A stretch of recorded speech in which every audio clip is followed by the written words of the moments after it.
Yeah, I got booked my flight to Albuquerque, but Yeah. yeah, I'm excited about coming back. So, Do you um, have a favorite grilled green chili burger when you're here? oh yeah, definitely the Monte Carlo. I love the Where's Monte Carlo Steakhouse.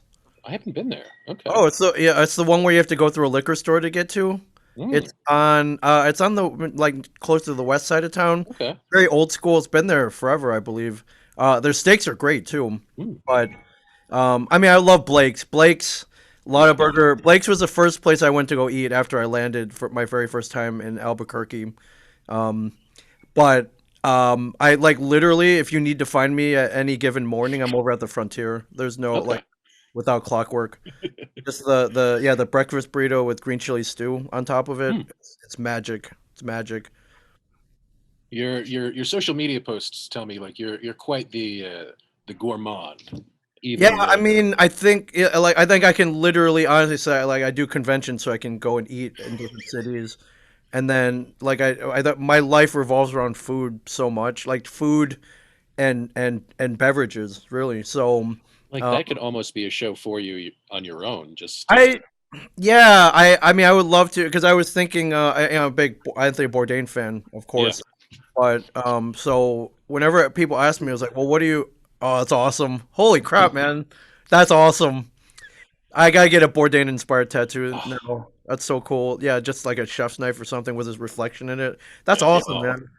Yeah, yeah. Whenever anyone asks, it's like, "Well, what do you really want to do? Like, what if you had your choice?" I was like, "Okay, well, being on TV and a comic in um and getting to do it with my friends in a not just a comic book shop, but Kevin Smith's comic book shop." Yeah.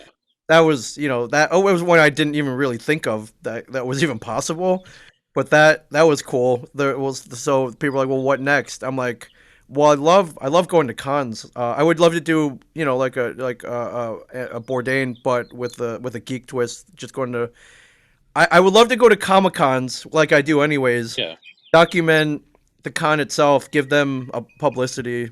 Yeah. Um, Oh yeah. but then show people that the con is actually about what happens after the con. Yeah. So if I were to go to Albuquerque, yeah, I would definitely spotlight Frontier, Monte Carlo, and then Founders. I don't know if Mm. you've been there under the No. El Rey liquor store. It's a speakeasy, Hmm. and then places like the Launch Pad, and just to be funny, I would probably stop into Knockouts for a quick section, just to highlight how crappy it Oh is. yeah. But yeah, stuff like that. And then just all the breweries at like Hollow Oh Spirits, yeah. Safe House Distilling, and I think Hollow Spirits is a place with the 50/50 burger, right? So yeah, I Hmm. mean that's yeah. You know more about my town than I do. I just got I've here I've truly fallen in 2 love with months. Albuquerque, and yeah, um, yeah, I've gotten yeah. I mean I try to visit all the cool stuff. I don't know Yeah. if you've been to or heard of the press club. I actually just joined the press club. They haven't Hey, had any events yet, but such a great place. Yeah, and while you're here, I'll just tell you a quick story. So okay. I'd found out about it, I think maybe 3 years ago. It came up on like page 18 on a Google search for dive bars. Hmm. And I'm like, what is this private club? Like members Oh. only Albuquerque? It's like I must check this out. So yeah, one day the girl who was helping me out at the con, I'd taken her to the Monte Carlo. We had a steak. And I'm like, hey, how adventurous are you feeling tonight? She's like, I don't know why. I was like, well, I read about this weird private club. We should go head up there and just see what happens. And we drove up there. It's on top of a hill, not that far from the Crossroads Motel Okay. and the other fancy hotel by there. Yeah. Um, and yeah, right when you pull up, it looks like a big yeah. I mean, you've been there. It looks like the big giant log cabin, but right up front it says private club on a big sign. And I was like, oh man, I don't know if we're getting in, but maybe either sometimes 1 out of 10 times it works where the person working there has seen Comic Book Men. So that Hmm. 1 out of 10 though, it's not very good chances. Or sometimes I can just kind of charm my way in. But Okay. there was a guy outside, and I thought he was like a bouncer or something. So I walk up and I was like, "Oh man, private club, huh?" It's like, "Yeah, man, this is a great place." So it turned out he was just a dude out having a smoke. So he was very interested in the history of Albuquerque. So he was just kind of pointing up out stuff and just in the view and going, "Hey, that's this and that's this." And we just started talking, And then I was like, all right, well, I'm not a member here, but I'm going to try to go in. He's like, oh, man, just tell him Clifton. Just tell him you're with Clifton. That's me. I'm like, yeah? He's like, yeah, just tell me you're with Clifton. So I go in, and immediately the female bartender is shooting lasers at me. And, immediately she's like, hey, you guys members? Like, really gruffly. And, it looked like, I guess we stuck out. Yeah. And I'm with Clifton. She's like, oh, yeah, really? Like, hang on, I'm going to go see. Is he still out there? I'm like, yeah, I think so. So she went out to go verify this. And she came back and she's like, all right, I guess you're good. Just kind of reluctantly. Huh. So, she served us drinks. And I noticed on the back wall there were membership applications.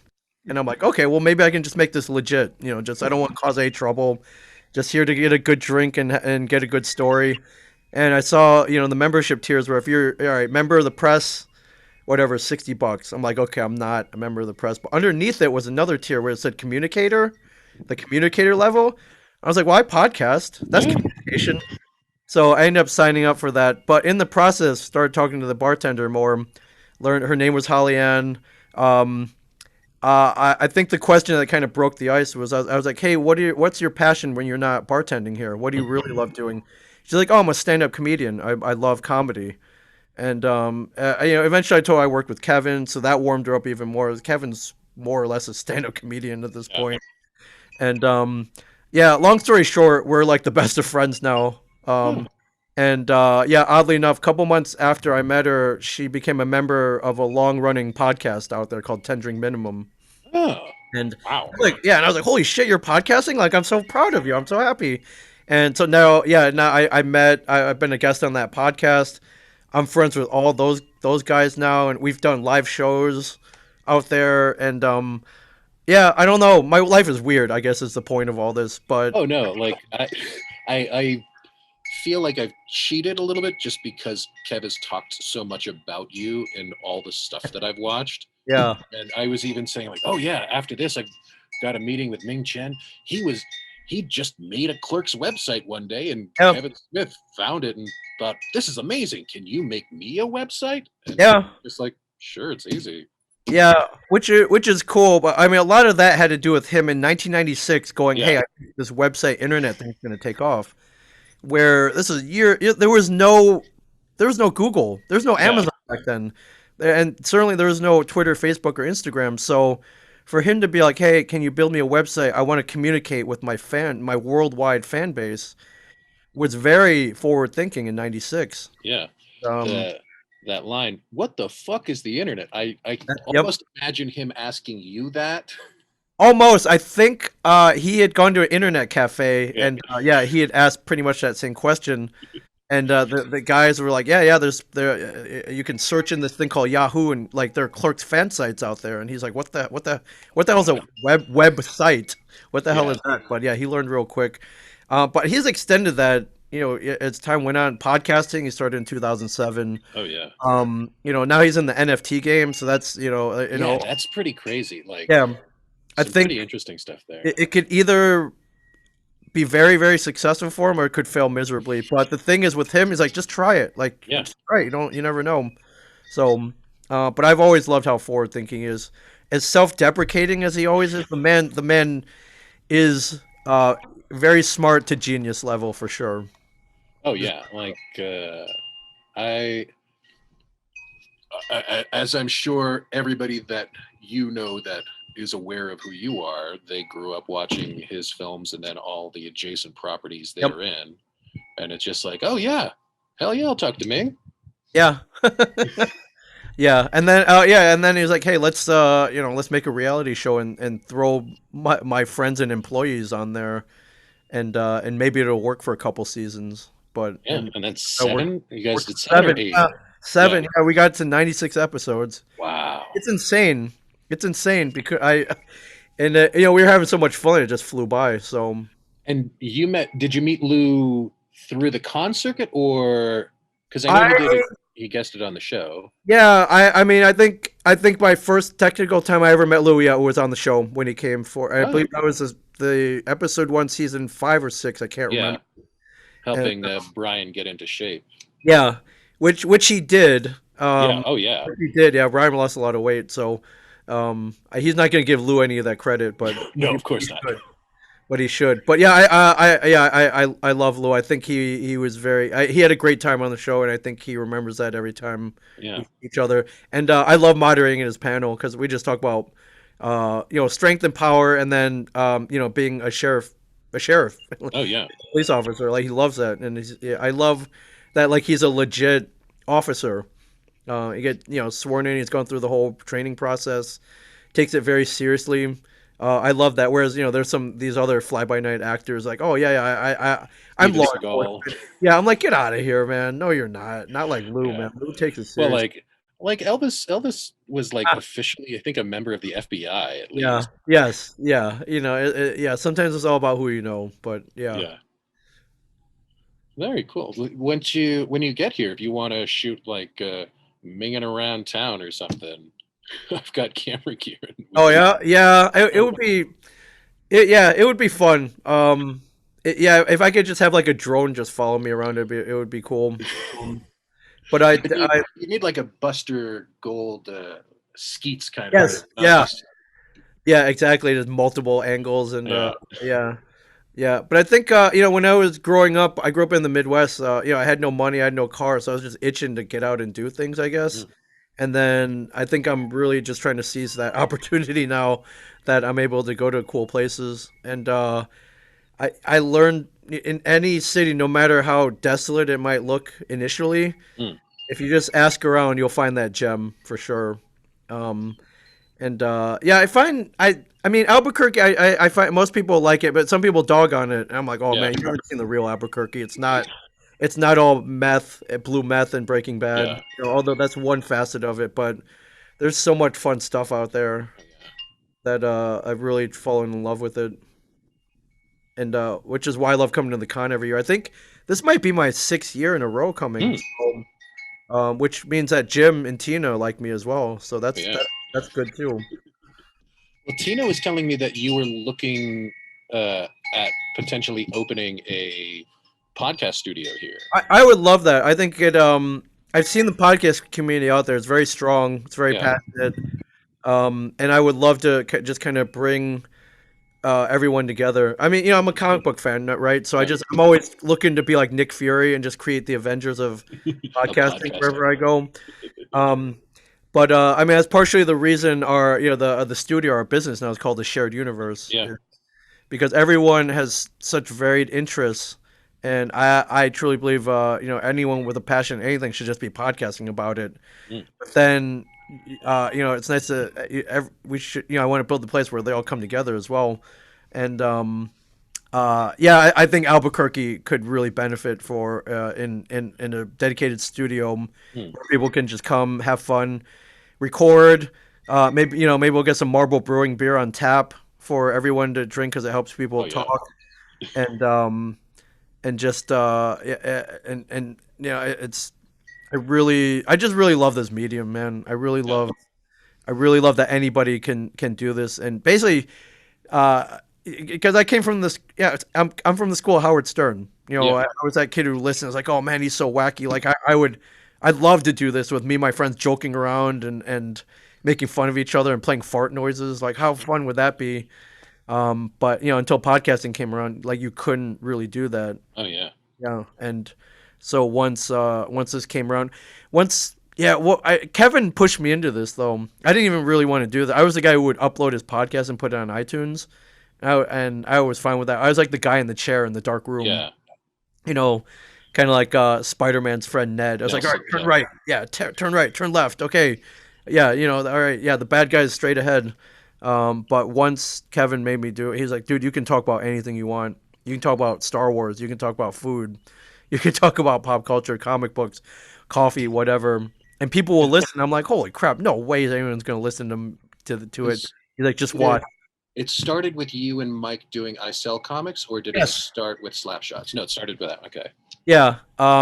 It started with Walden Bryan and Brian Quinn from Doing Little Joke. Chesney. Dave. Yeah. Yeah. They would bring me on to make fun of me, and, which was cool. But that wasn't like really my show. It was them. It was their Yeah. show, and they would bring me on to make fun of me. So yeah, eventually me and Mike started I Sell Comics pretty much about 10 years ago, And then did you do Puck Nuts from there, or was that Pugnuts came after. That was also at okay? Kevin's assistance.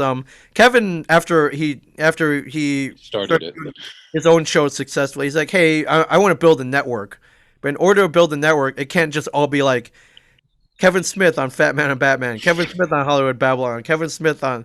I need other voices." So Yeah. yeah, me and Mike do I Sell Comics. Tell him Steve Day was already going, but that was his idea too. Yeah. So and then he was like, "Hey, we need sports. You guys love hockey. Let's do an irreverent look at hockey, where one of the members on the podcast doesn't even like sports, and he barely knows what hockey is, and throw these guys together." But I think I think we had a pretty good following. That because that's all we barely talked about hockey on some of the episodes, but we're just so irreverent that people are like, this is kind of funny. So yeah. Cool. Very cool. Yeah, I remember listening to Smod, like all the Smodcast promos where, Um, and when he had the sweet bird of yeah, happiness or commerce, something. sweet bird of commerce, or yeah, Yes. yeah.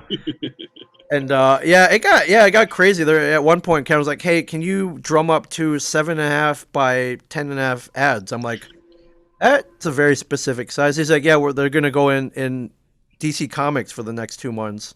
I'm like, "Oh, that's awesome." So yeah, I think I got like 8 or 7 years ago. Yeah. The 2 month run of like Batman comic books. You can open up, there would be a ad for Smodcast, for Tom Steve Day, for I Sell Comics. It was pretty cool,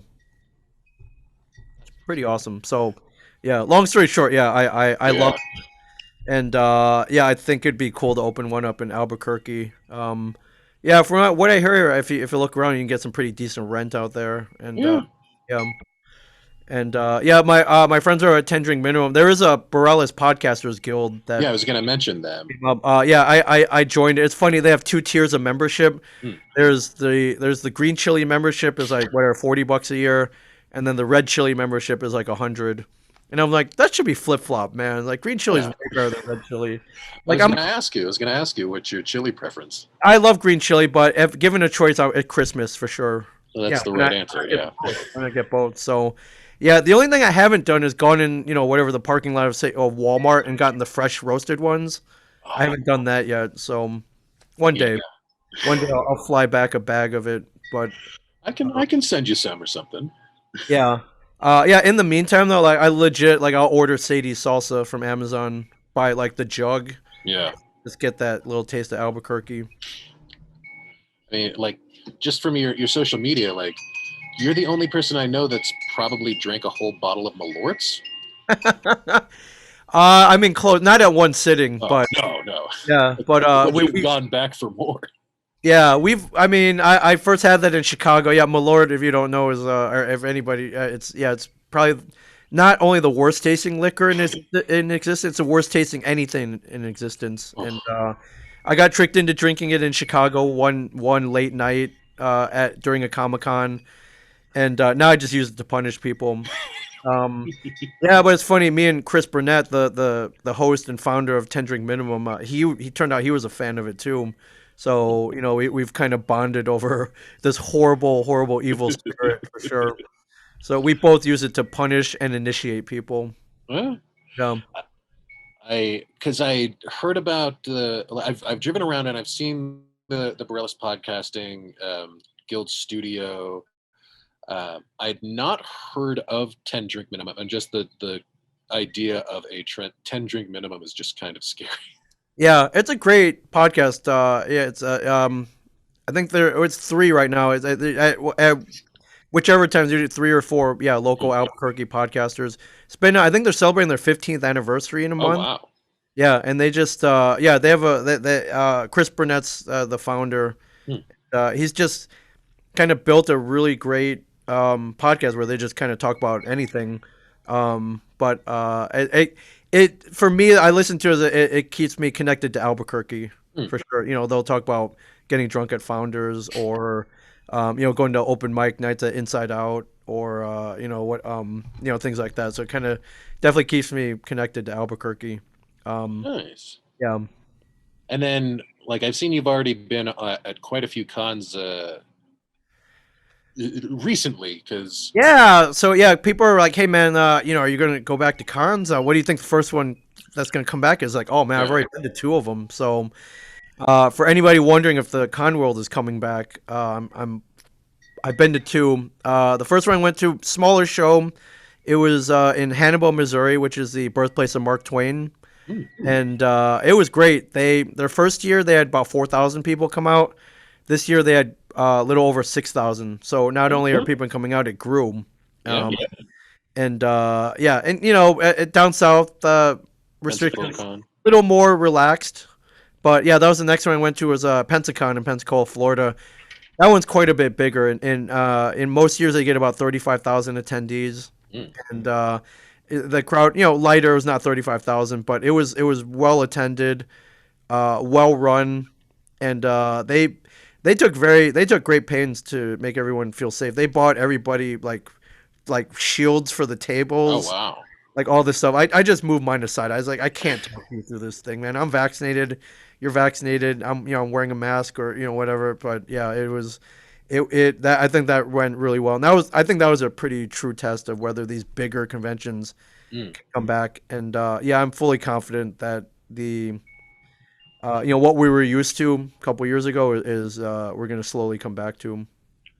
What do you think about the potential Thanksgiving SDCC this year?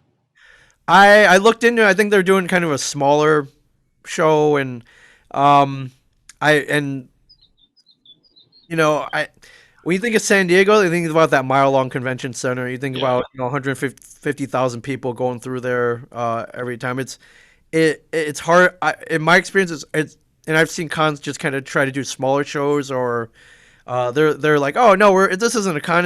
We're calling this a fan fest. Mm. It's gonna be smaller. It's yeah, and it never really works out. So I guess maybe they're gonna try to do this as a slow way to get back. But I mean, San Diego's San Diego though. You need Yeah. all that craziness of people. But and it's funny. Like people are like, oh, San Diego is the biggest con out there, right? I'm like, yeah, but if you go and you look for comics, it's surprisingly not that many comic book vendors. It's not really a Comic Con anymore. It's Hollywood coming down and promoting their movies and TV shows. Yeah. It's more of a media convention, with some pop culture thrown in, which I know what it is. I'm not complaining about it, but to call it a true Comic Con, right? Now these days is not really accurate. Well, what are some of the things that you think are the earmarks of like what makes the best kind of Ming Con? I mean, number one, I think there's got to be some comic book vendors there, right? Like I've been to shows where there's like one guy selling comics. I'm like, Mm. really? I'm like, what happened to the comic in Comic Con? So yeah, and I go, I'm filling holes in my collection, so immediately I'm looking for the comic book vendors, and comics easy. Yeah, I'm traveling, so easy to transport, take home, protect. Yeah, and comics and toys are what I look for first. So I look for the really good vendors, and you can tell them right away. You just talk to them and make some friends with them, see how their pricing is, and see what kind of merchandise they brought out to see if they're legit or not. Hmm. But yeah, it's a delicate mix now. When I was going, it was all comic book vendors. Like that's all it Sure. was. And then slowly some of the more vintage toy collector, or the comic book guys would bring some vintage toys with them to kind of diversify, and they would have some old toys that they bought as part of a collection that they would try to move. And then the toys became huge, so they're Mhm. just pure vintage toy vendors now. Um, but now cosplay is such a huge component of a Comic Con. Like there's no Comic Con without a cosplay contest. And then slowly they started bringing in like the guests, the media guests.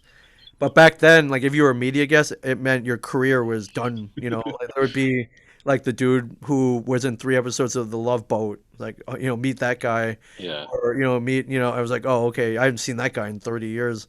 But now, if your career's going well, you have to go to a Comic Con. Yeah. Like, not only will you probably earn make a bunch of money, but just to keep in the public eye too, and to get that that Instagram photo with people that that like it's almost essential now that you go to a Comic Con.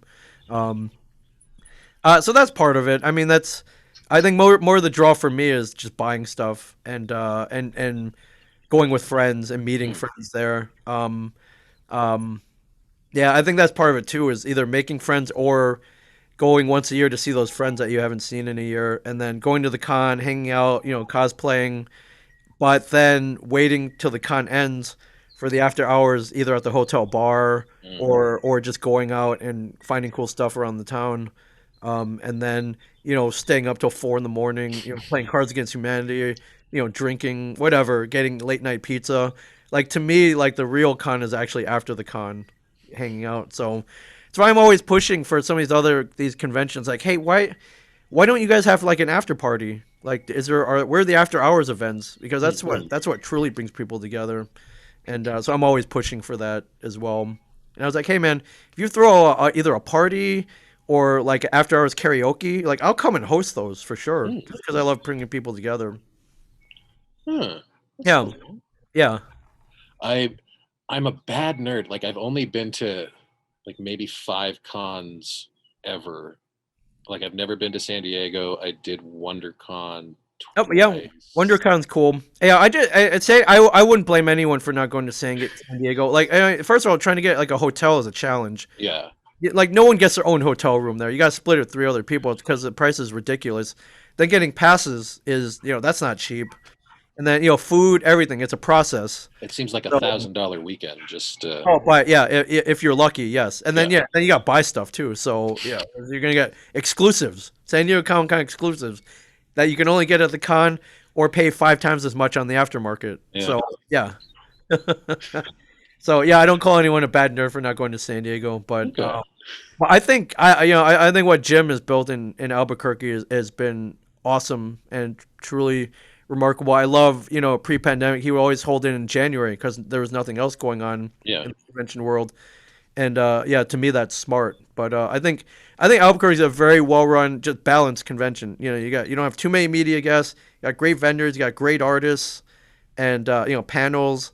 And yeah, for me that weekend always goes so quick because I'm Mm. having so much fun.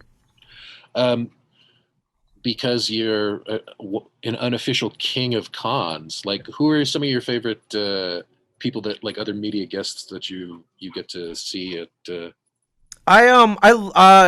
Just kind of I love calling them coworkers, but it's not that accurate. But the cast of any of the cast of The Walking Dead, Uh, they've all been very friendly.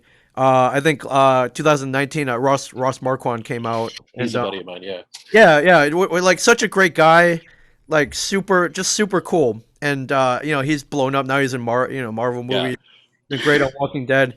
He's a good looking dude, so I think he's been in GQ, whatever. Mhm. But he's just like, hey man, like where are we hanging out tonight? Like, oh, dude, like, wait till you see this place. So yeah, we took him to Founders.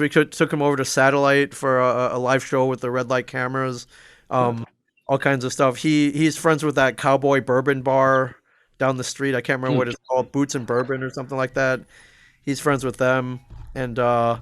yeah, yeah, he's a great dude. I mean, just if you meet him at a con, I like seeing guests that go to cons that get it. It's like, Yeah. okay, you're there, have fun, and definitely engage with your fans, and just have fun with them. Like give them a good experience. Because there are a lot of media guests that aren't like that, Yeah. and it's a shame. It's like, listen, this it's a Comic Con. All you have to do is sit there, take a photo, and do this. Like literally, that's all you have to do. Like you don't. It's not rocket science. You don't, and you should be so glad that you even have this opportunity. Because, yeah, I've been to some cons where it just they don't want to be there, and I don't. Me personally, I don't get it. It's like if you don't want, they're there for the money. I was like, Yeah. okay, I get it, but and I'm like, you're an actor. Can you just act like you want to be there? Like it's yeah, just act like you want to be there. Your motivation is you care about these people that like you. Right, and they pay you money for the privilege. Yeah. So if that's not motivation, I don't know what is. But yeah, I mean, most of the cast of almost all the cast of Walking Dead is very Oh yeah. cool. Um, geez, I'm trying to remember who else I just constantly. Because I know two of the guys from Supernatural had a show called Kings of Con, different from the one that Nathan Fillion and Oh, Alan Tudyk. That Tudyk's show. Con Yeah, Man. Yeah, Con yeah, Man. Con Man was pretty great. I don't know if you saw it, and yeah, unfortunately, it wasn't really. It was on weird distribution platforms. yeah. It was like Yeah, Comic Con's official channel that lasted for the run of that show. I think. yeah. I literally, I think I grabbed it on BitTorrent. I was like, I'm Yeah, not. I just want to watch the, and it was fair. It was pretty accurate. It was fairly I accurate. I did the premiere of it. They held it at the Paley Center in Beverly Hills, and Mark Hamill showed up, and everyone just lost their minds because Hamill just was like, "Oh yeah, I'll take photos with everybody. Sure, Yeah, yeah, yeah, yeah. And I feel, yeah, he's a guy who gets it. If you follow him on social media, like he knows he's like a conductor when it comes to yeah." fandom. He's right in front of that fandom orchestra, just just calling the shots, and I think that's pretty awesome. Um, yeah, I'm trying to figure. Yeah, I just love like Katrina Law from Arrow, and I think Hmm. she's on Hawaii Five O now. Like I love seeing her. She's She's also one that gets it and for I think sure. she's also the lead in the new Kung Fu series on CW, Is or she, sh- or she's heading like some new series. I know. No, it's I not. yes, I saw that, and I Yeah. gotta. Yeah, I'm a bad friend. I really should know this, but yeah. Well, I mean, you know so many people, Ming, from that are your coworkers that I think you're okay not keeping up to dabs with everybody's IMDb. I They have get. to have something to tell you every Yeah, time they see you. yeah, yeah, I suppose, but it's cool. Going to so many cons, you're gonna run into some of the same people in another weird city. So Mm. it really is like a weird traveling circus for sure. Hmm. Uh, so aside from Albuquerque, like, do you have any other favorite like regional cons or? I do. There's one in Houston called Comic Palooza that I always try to get to. That one's great. I fall in love with also with the city of Houston is really amazing.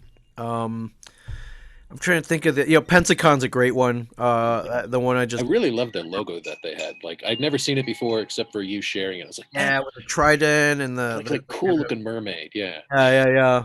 That one's pretty cool. And then geez, what else is geez, there's so many of them out there. Those are three that really come to mind that are just really fun and well run, and yeah, they get it. Yeah, conventions are weird. I mean, at the end, it's a business. Yeah. Like, there's some guys who run conventions, and then if they do well enough, they make enough money to sustain them for the whole year until the next Mm. con. Like it's their job Yeah. to run that con for 3 days and then do it all over again. But it's got to be fun though. It's got to Yeah. be you got to have the certain elements and really put a lot of thought and effort into it, and hire people and spend. You got to spend money to make it good too, and um, there's so many unknowns too. So a lot of Yeah. people are like, "Hey, Ming, man, you've gone to so many cons. Like, when are you gonna throw your own?" I'm like, "Dude, I would never throw my own con. Like, are you kidding me? Like, there's so many factors out of your control that could ruin you. Yeah. If the weather's bad, then all the flights get delayed, and then none of your guests can come in. If you don't sell out like the hotel block that you promised that the hotel you would sell out, then they'll pull your discount. They'll cancel everyone's reservation. Things like that. Then you got vendors mad at you because they don't like where they're placed on the floor, and just people come. It's just and it seems like an endless stream of complaints in the end running a Yeah. con. Oh, you're always putting out fires, and just dealing with that many people. I was like, no, I prefer to just roll in, have a good time, make sure everyone's happy, make new friends, moderate some panels, be on some panels, and then go go home at the end of it and come back the next year. That's way less stressful. Are you watching Fear the Walking Dead this season?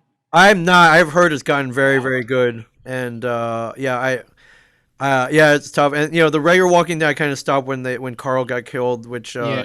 oh, The last couple seasons, it does feel a little laggy. yeah. Although Ross is Ross Eric is great. Yeah. Is a freaking badass, so I would watch for that for sure. And then yeah, I'm hearing Fear is just phenomenal, but Yeah.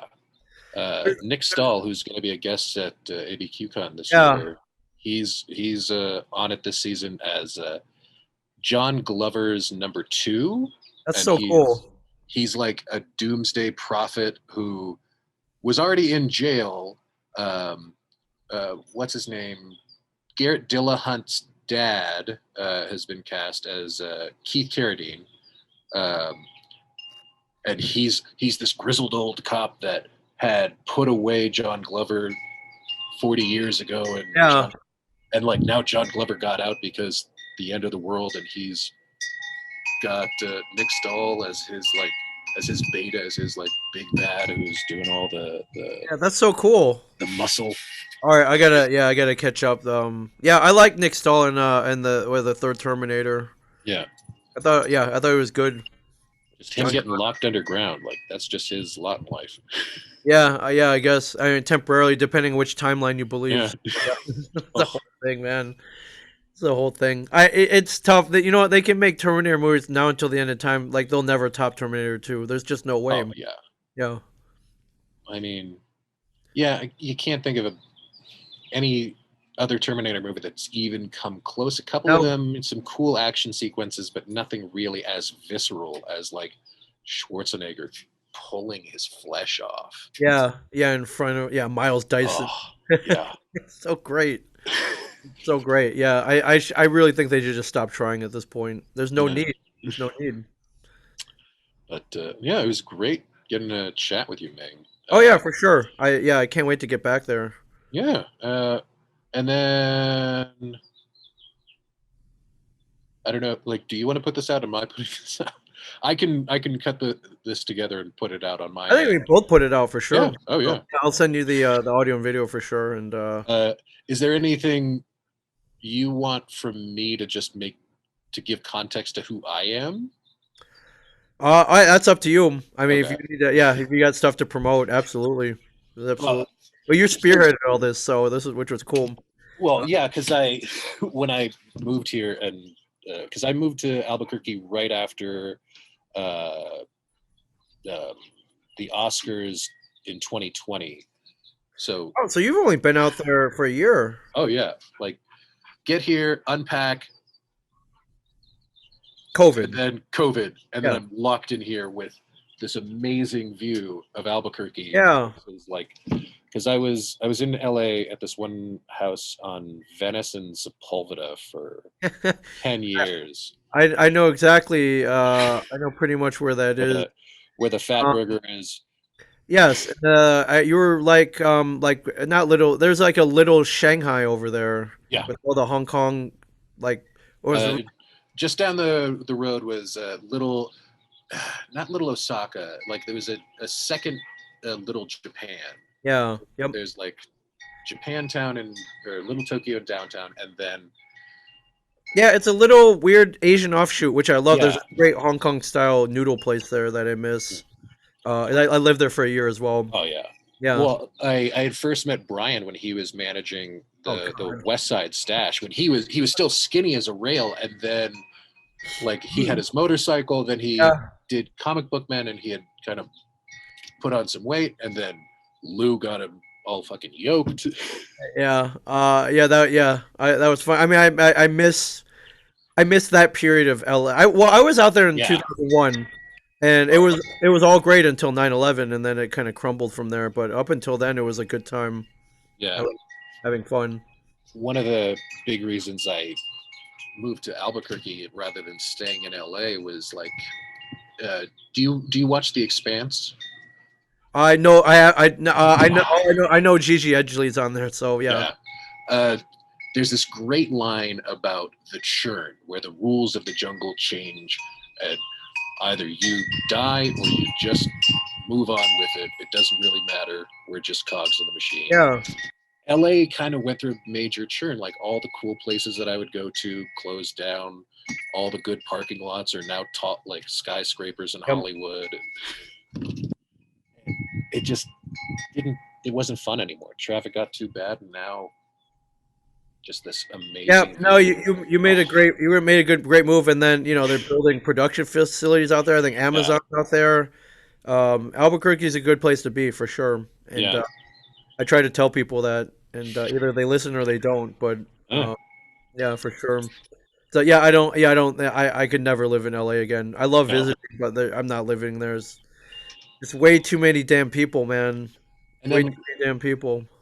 like how far are you from like New York City? Like whenever you About, go up about an north. hour. About Okay, an hour. oh, that's not I bad. was up there about 3 days ago Yeah. podcasting, so it's a quick trip up there and back. How many shows do you produce? Because it seems like you produce podcast produce a few. Yeah, I mean, if you count all the ones we record here at the studio, I guess technically we produce them, and by that, I just make sure they're recorded properly, and a lot of them I do edit, and and I definitely get them posted online. Hmm. But I kind of count it by how many hours of podcasting we do. And, on a weekly basis, on a good week, it's between 40 and 50 hours of Oh content. wow. Yeah, which is cool. So, a lot of them will go an hour and a half. Some will go two. Yeah. We've got a couple shows that they're following the Joe Rogan model. So it's like, oh, we want to go 3 hours like Rogan. I'm like, hey man, it's your show. I'm not gonna say that people are gonna listen for that length of time or even start it when they see it's 3 hours. However, it's your show, it's your time, and I won't discourage you by any means. Yeah. But yeah, so um, yeah, but it's yeah, it's been a fun experience so far, and yeah, it's one of those things like comics or pop culture. When you it's like when you read a comic book or you see maybe an obscure movie that no one has discovered yet. The first thing you do is you watch it again or you read it again, and then you go out and tell all your friends about how awesome it is and how they should read it and let them borrow your copy or whatever. Um, and then later on they come back and say, "Hey man, yeah, you were right. This is really awesome. Like, thank you for introducing me to this." I feel the same way about podcasting. I think everyone should be doing this. And then, what's your favorite podcast player? Are you an Overcast guy? Do you just like the stock Apple I podcast? use the Apple one. I'm not a huge fan of it, to be honest with you, but Yeah. it's built in. Most people still use it now on their iPhones. I like Spotify. I was playing one with Castbox, Hmm. and the Google Podcast Player is pretty decent. The Google Podcast app is pretty decent. Yeah, I haven't really found that perfect one yet. Uh, the Yeah. perfect one would be the one that would play as I think about it. It's like, ooh, and yeah, as I'm driving, it just switches over automatically. Yeah, that would and I have my COVID implant, so it should work, right? Oh yeah. You Yeah, got I'm your broadcasting 5G, you're getting right? the 5G already. Yeah, so it should. Yeah, I'm just waiting for that. But yeah, with that in mind, yeah, I kind of skip around for sure. Yeah. Good stuff. Yeah. Yeah, The latest update where they're like, oh, here's the latest episodes. It's like, I need something like a little bit further yeah, down. yep, yeah, because I'm not caught up yet. So Ugh, yeah, no one's really hit on a perfect podcast app yet, to be honest with you. So yeah. I'm still looking, still looking. But yeah, I had all these like obscure podcast questions that I figured Yeah. you. Hey, fire away, Yeah, man. Fire no, away. no, I love answering that them. that was most of it. Just because I've been like a freelance producer for hire as well, so I'm used to the. All right, schlep all my gear to this location, shoot the corporate thing, move around. So seeing Yep. your posts, I'm like, kindred spirit with Ming. Yep. Yeah, it's cool, and we do a lot of live streaming here, and yeah, it's cool. I'm meeting people who are like, hey man, I watched that podcast you had about uh archery or basket weaving or whatever. I was like, I didn't know you were into that. Like, oh man, Yeah, yeah, yeah. Or someone were like, I wasn't, but I am now. I'm like, that's really cool. You the never know. deep dives that you just never know. Yeah. Yep. Yeah, for sure. Well, that's what podcasting is all about is bringing niche topics to light. Oh Really. yeah. Yeah. And I get that all the time. People are like, "Hey, I want to start a podcast about this. Do you think it's too obscure?" I'm like, "Dude, the more obscure the better it is, because you're introducing a mass audience to something that they have no clue about, and you're gonna tell them why it's awesome, and that's fun." Um, what's your like favorite hidden gem podcast that you've found that you have no hand in? Oh man, that's a good question. Well, let me look through here, and that is a great question. Um, I think most of my stuff is pretty mainstream, I believe, but um, I think I well, I mean, this is pretty mainstream, but I'm a big sports fan, so ESPN does their 30 for 30 documentaries, which Mm. are amazing. A lot of people don't know they have a 30 for 30 podcast series where Mm. and they're not just taking the audio to podcast format; they're producing brand shows just for podcasts, and it's awesome. Their second episode, they interviewed the knuckleheads in Boston that came up with the Yankee Sucks T-shirts, and such a great story. They're just a bunch of punk kids who like punk music, Huh. and they came with the Yankee Suck shirt for a punk show. But the punk show happened to be across the street from Fenway Park during a playoff series, so people bought them, like snapped them up. And the band logo was on them. They didn't care. So they literally would just print. They printed up like the cheapest T-shirts. Had got their friend, like five of their friends that just go around Fenway and selling them. And this is back before the days. If they saw the cops, they would just kind of run in the other direction. No one Yeah. cared. But then they would have just shoe boxes full of cash at the end of the season, which they promptly blew on stupid shit. But but it was cool. Just that whole thing it's such a great story about these knuckleheads who just made like probably a million over a few seasons. And it's funny they said the thing that killed their whole market with those shirts was them winning the World Series in 2004. That it didn't So really it broke matter. the curse. Yeah, yeah, yeah. And they're like, yeah, Yankees suck, but who cares? We won the World Series, so no one really cared anymore. So yeah, such a great story, but it continues from there. So that's a good one. It's not really obscure, I guess, but Still. it's pretty great. And then I love seeing like Kevin Smith alumni starting their own podcast. Like Ethan Suplee has one called Mm. American Glutton about him losing weight and Oh he's yeah, a bodybuilder now, which is awesome.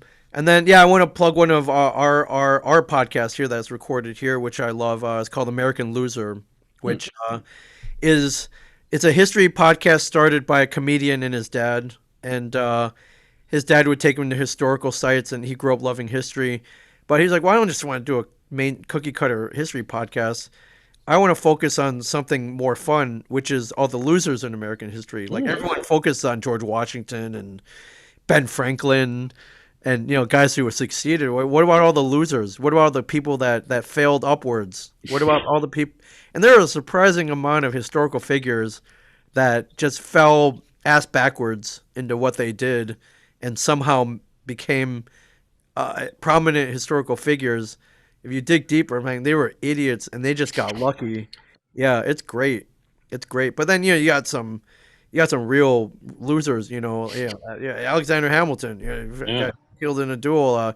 Typhoid Mary refused to wash her hands and kept cooking for people and got people sick and they died. And just stuff like that is awesome. So he's on a roll. I think he's got a really great podcast. One that just started here is just simply called "I Love Rock and Roll." Hmm. And it's kind of the same thing. It's kind of obscure details about bands and artists that you really never knew about. My favorite one they've recorded so far, they did an episode on Milli Vanilli, which Mm. we all know Milli Vanilli got caught lip syncing. Yeah. I didn't know they completely pretty much got tricked into doing what they did. There are a couple guys who were living out of their cars at one point, Yeah. and the music was already recorded. So they're like, "Hey, can you just come in? We just need you to lip sync this once, and then then we'll let you record your own stuff. And oh, by the way, here's $4,000. Sign this contract that wasn't even in English, I think." Yeah. And they totally got swindled. And once they started, then all of a sudden they blew up and they couldn't stop. Like Oh. they couldn't just.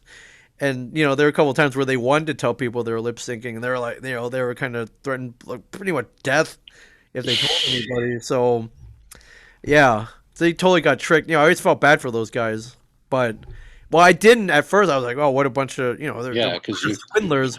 But then it was like, it's not them. It was the people above them. It was the music company that made them do it. So yeah, great story though. Yeah, because before you learn the context, when you just hear, "Oh, they were lip syncing," you think, Yeah, "Oh, they were in on it the whole time," and then you yeah, find out, no, they were complete patsies, and they yeah. had no Yep, idea. exactly. So and if you kind of look at their timeline, yeah, it pretty much ruined their lives. So Yeah.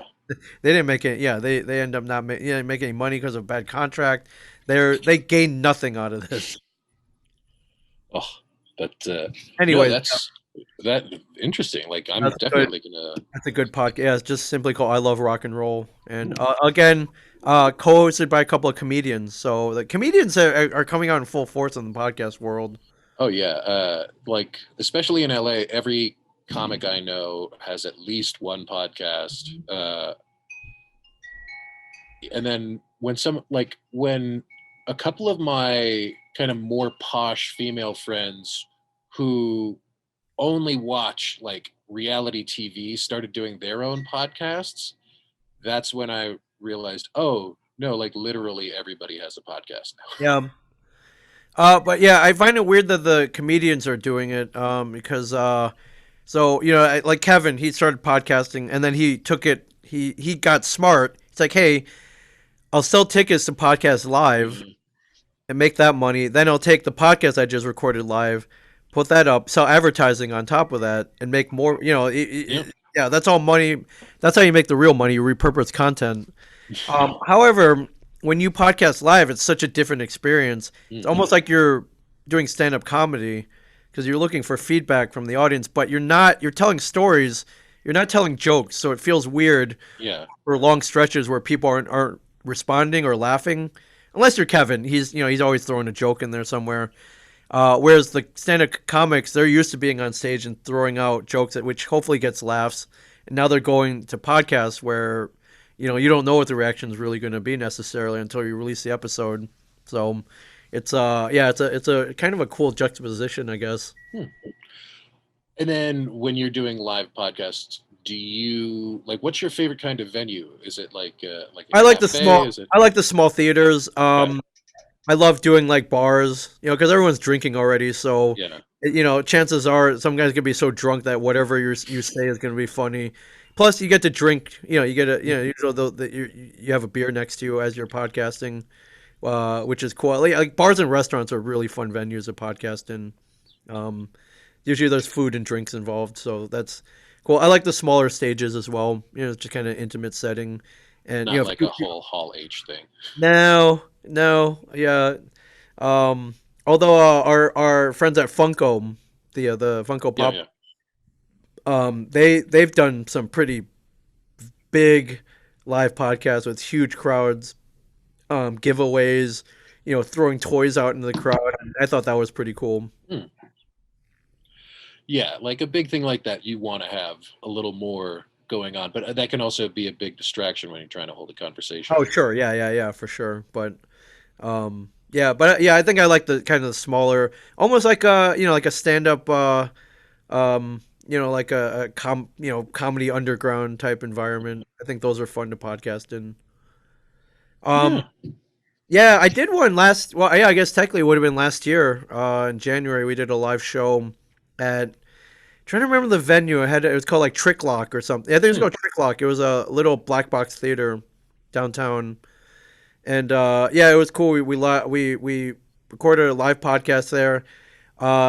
James, one of the members of the podcast, came in riding one of those bird scooters, and then he parked it in the venue, and then halfway through the show, it started flipping out because the person who was collecting them couldn't find one.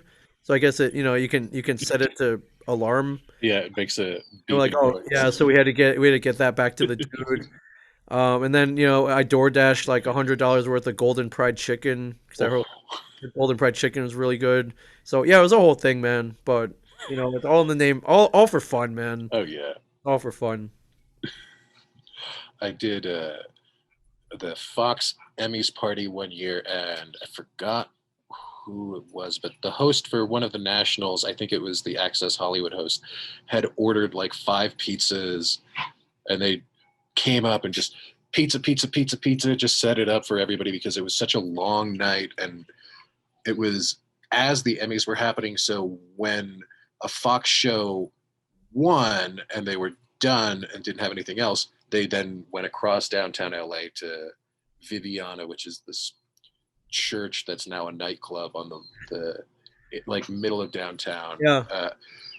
They would just come over there, and it's like, it's the cast of This Is Us. Oh, they don't look happy. They didn't win. All right, let's just let them pass. They look sad.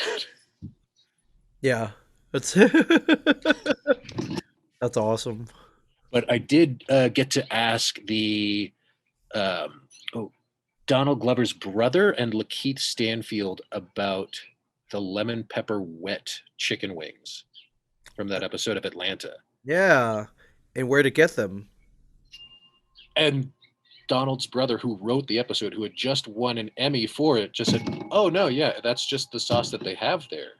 And then if you watch like binging with Babish or any of the YouTube cooking Yeah. shows, that they're just like, all right, so we did all the research, and it seems that the sauce is just clarified butter. And when Oh, I when I asked him, he's like, "It's just a sauce they put it I, on." I don't believe that. I'm sure there's a secret there, and there's a place where you got to go and get it. I'm gonna look that up. I love it. Next time you're in Atlanta, which is Yep. probably going to be sooner than later. Oh yeah, it will be. Yeah, I'll be there in September for sure, and Yep. then November. I've already got it all planned out. Lemon, pepper, wet. Okay, chicken wings. Got it. Done. It just gave you an excuse to go to all the best wing places in Atlanta. Oh, absolutely. I'll find. Most of them might be strip clubs. Dang, I'm sorry. Oh yeah. Hey, no, don't be sorry. You know what? Don't be sorry at all. It's it's your lot in life. You just have to Yeah. find the best chicken wings. Yep.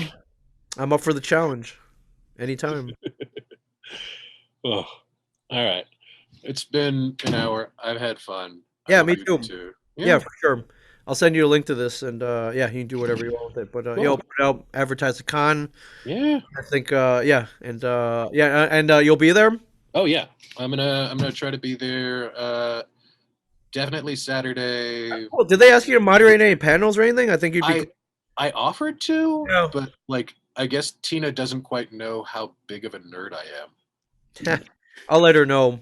Yeah. I think it would be great. So Because when she told me like that you were one of her clients, and she's like, he works with Kevin Smith. It's like, no, I know who Ming Chen is. uh, And she's like, and Lou, the first thing that I thought of, because when I was packing to move here, I was just like mainlining the Adventure Zone and all the McElroy shows. yeah, And I just wanted to like open a Dungeons and Dragons bar out here, and I wanted to do a Dungeons and Dragons podcast. And I yeah. thought, I think it would do well. I don't know if one exists. I know there are a couple nerd stores out there, yeah, there's kind of by the college.